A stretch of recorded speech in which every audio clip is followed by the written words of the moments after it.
Assalamu alaikum. My name is Zohaib Ahmed. Presentation topic is Mycobacterium tuberculosis. Definition: tuberculosis is the infectious disease caused by Mycobacterium tuberculosis, mainly affect lungs, but other organ may be included. Tuberculosis एक infection disease है जो कि bacteria के ज़रिए काज होती है। इस bacteria का नाम है माइकोबैक्टीरियम ट्यूबरकुलोसिस। यानी कि ये जो बैक्टीरिया है कौन से ऑर्गन को ज़्यादा मोस्टली इन्फेक्ट करता है, लंग्स को। लंग्स से जब कंडीशन बहुत सवेयर हो जाती है, बहुत वीकनेस आने लग जाती है, उसके साथ अगर कोई बीमारी होती है तो ये आपके अदर ऑर्गन को भी अफेक्ट कर सकती है। जैसे कि एग्जांपल में बताया है, किडनी, बोन, ब्रेन और लिम्फ नोड। लंग्स को अफेक्ट करेगी तो ये सिम्पटम अदर शो करेगी। इस तरह किडनी हो गया, बोन, ब्रेन और लिम्फ नोड, अगर इसको इन्फेक्ट करेगी तो इसके सिम्पटम अदर शो होगी। इसके बाद अगर हम ट्रांसमिशन की बात करें माइकोबैक्टीरियम ट्यूबरकुलोसिस की, तो ये person to person via droplet के ज़रिए एक शख्स से दूसरे शख्स को में ट्रांसमिट होता है। एयरबोर्न के थ्रू भी हो सकती है। Transmitted by inhalation of droplet while generated by coughing, sneezing और स्पीकिंग ऑफ इन्फेक्टेड पेशेंट। यानी कि कोई इन्फेक्टेड पेशेंट है जिसको माइकोबैक्टीरियम ट्यूबरकुलोसिस है।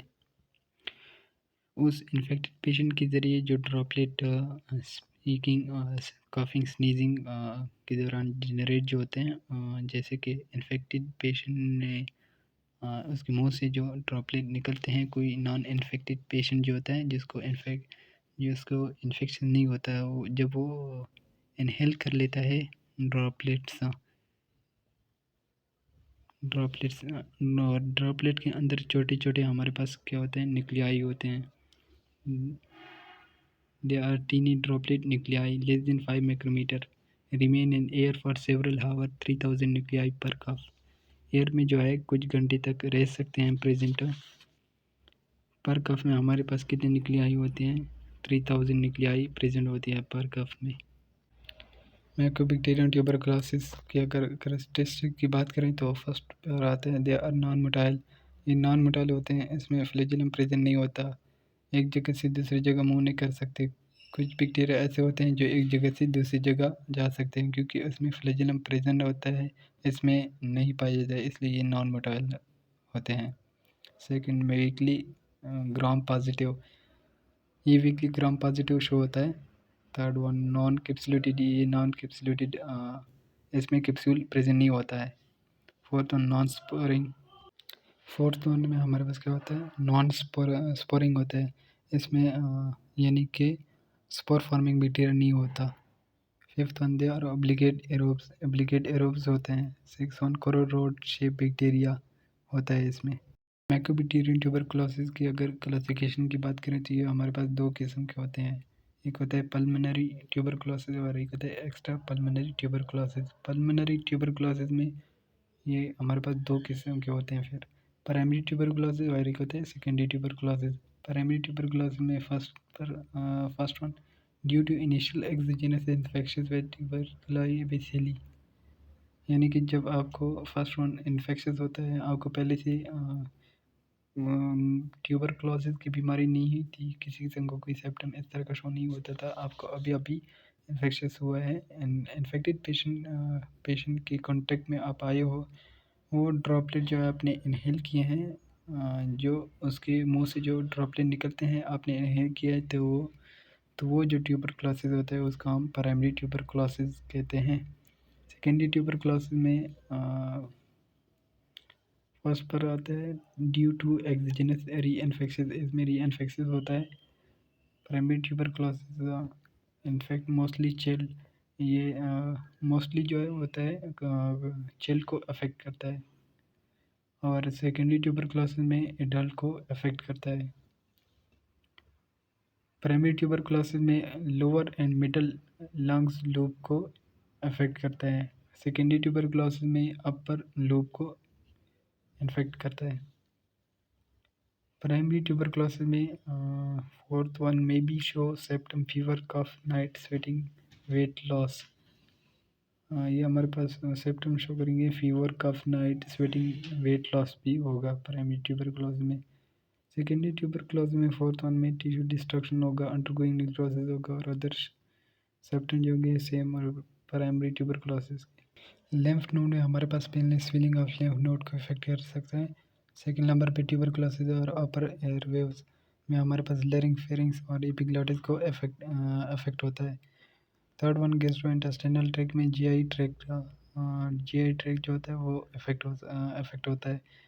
फोर्थ वन में हीट में हमारे पास चेस्ट अफेक्ट होता है। फिफ्थ नंबर पर ब्रेन में हमारे पास बिहेवियर चेंज होता है।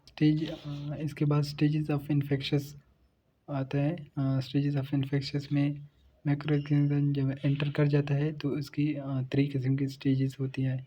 फर्स्ट वन प्राइमरी स्टेज जो है इसमें entry of macroorganism in alveoli exhibit system 1 to 2 weeks.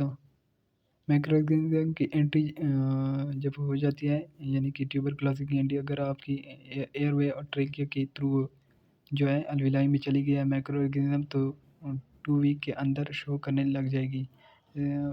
Second number पे लैटिन बैक्टीरिया एंगल व macrophages live in dormant phase no speed of infectious. जो मैक्रोऑर्गेनिज्म आपकी बॉडी में एंटर हो गया है बैक्टीरिया को कौन इनगल्फ करता है? मैक्रोफेज हमारे पास इम्यूनिटी सेल है। जब कोई बैक्टीरिया आपके बॉडी के अंदर एंटर होता है तो उसके अगेंस्ट हमारी सेल जो होती है वो फाइट के लिए आती है। तो हमारी मैक्रोफेज सेल आती है बैक्टीरिया को किल करने के लिए। कुछ बैक्टीरिया को मैक्रोफेज किल कर देती है बट कुछ ऐसे बैक्टीरिया रहते हैं जो किल नहीं कर पाती और ये बैक्टीरिया जो है ये डोरमेंट फेज में चला जाता है तो इसे हम लेटेंट स्टेज कहते हैं। जब ये बैक्टीरिया डोरमेंट फेज में रहते हैं यानी कि इस इन्फेक्शन को स्प्रेड नहीं कर पाता है, मल्टीप्लिकेशन इसके अंदर नहीं होता है बट मैक्रोफेजेस के अंदर रहता है।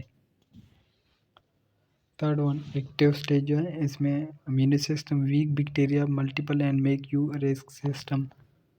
यानी कि एक्टिव स्टेज में मैक्रोफेज के अंदर बैक्टीरिया डोरमेंट फेज में पड़ा हुआ है। जब कभी उस पर्सन की जिसके अंदर बैक्टीरिया आया हुआ है अगर उस पर्सन की इम्यूनिटी वीक होती है तो किसी भी अदर डिजीज़ होती है जैसे HIV हो गया, HIV में इम्यूनिटी वीक होती है या फिर कोई और डिजीज़ के बाद इम्यूनिटी वीक हो गई है तो वो बैक्टीरिया एक्टिव स्टेज में आ जाता है। जो बैक्टीरिया डोरमेंट फेज में रखा हुआ हो वो बैक्टीरिया एक्टिव स्टेज में आ जाता है, उसकी मल्टीप्लिकेशन स्टार्ट हो जाती है। अगर मल्टीप्लिकेशन को बढ़ा देते हैं तो आपका जो रिस्क जो है वो बढ़ जाएगा। सिस्टम जब हम मल्टीप्लिकेशन को बढ़ा देते हैं तो उसका जो रिस्क है वो बढ़ जाएगा, सिस्टम शो करने लग जाता है। अगर रिस्क ज़्यादा सवेयर हो सकती है तो वो ब्लड सिस्टम के थ्रू आपके अदर ऑर्गन जैसे कि किडनी, ब्रेन और लंग्स को भी अफेक्ट कर सकती है। इसके बाद लेबॉरेटरी डायग्नोसिस में हमारे पास सबसे पहले स्पेसिमेन कलेक्शन जब आप करते हैं on pulmonary tuberculosis 2 sputum sample are required.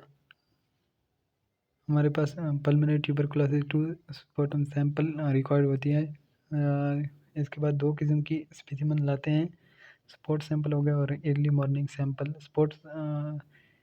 Spot sample में हम जब पेशेंट चेकअप के लिए आता है तो सेम डे में हम उसका सैंपल लेते हैं जो स्पुटम लेते हैं। Next day early morning sample में नेक्स्ट डे जब पेशेंट सुबह उठता है हाँ तो हम उसे कंटेनर दे के भेजते हैं। जब वो यहाँ पे टेस्ट करवाने के लिए आ जाता है अर्ली मॉर्निंग यानी कि अर्ली मॉर्निंग जब सुबह उठता है तो उस वक्त सैंपल को ले लेता है।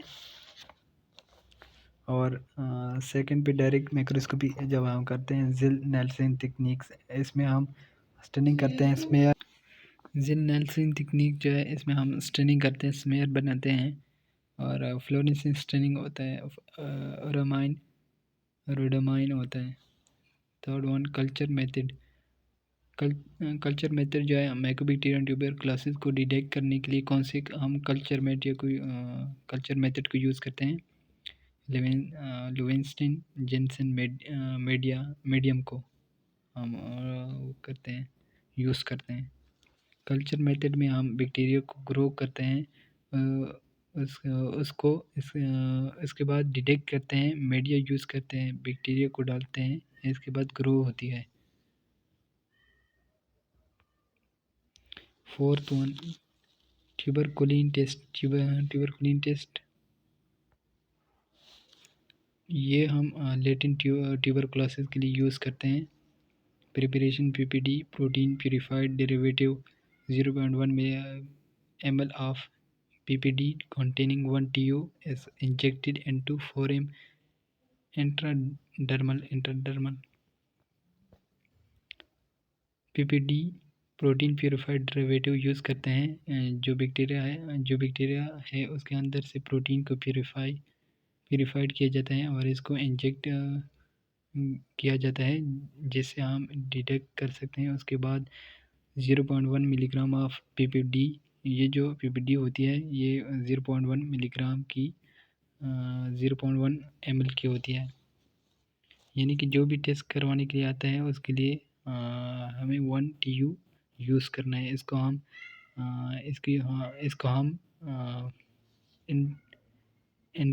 इंटरडर्मलिन फॉर्म पे इंजेक्ट करते हैं। इसकी सिरिंज होती है तो उसके ज़रिए इंटरडर्मलिन उसको इंजेक्ट करते हैं। उसके बाद ऑब्ज़र्व आफ्टर 48 to 72 आवर। उसके बाद ऑब्ज़र्व करते हैं आफ्टर 48 to 72 आवर। ऑब्ज़र्व करने के बाद वेट को हम मेजर करते हैं, ग्रेटर देन 10 mm। अगर 10 से ऊपर होगा तो ये हमारे पास पॉजिटिव होगा। सेकंड पे हम 6 to 9 mm इक्वोकल होगा, और 6 to 9 mm जब होगा तो ये हमारे पास ना तो पॉजिटिव होगा और ना ही नेगेटिव। इक्विवोकल हो गई हमारे पास। लेस देन 5 mm होगा तो ये हमारे पास क्या होगा, नेगेटिव शो करेगा। Fifth one, resistance kill at 60 degree and 15 to 20 minutes. अगर हम 15 to 20 मिनट तक 60 डिग्री पे रखें तो ये बैक्टीरिया किल हो सकता है।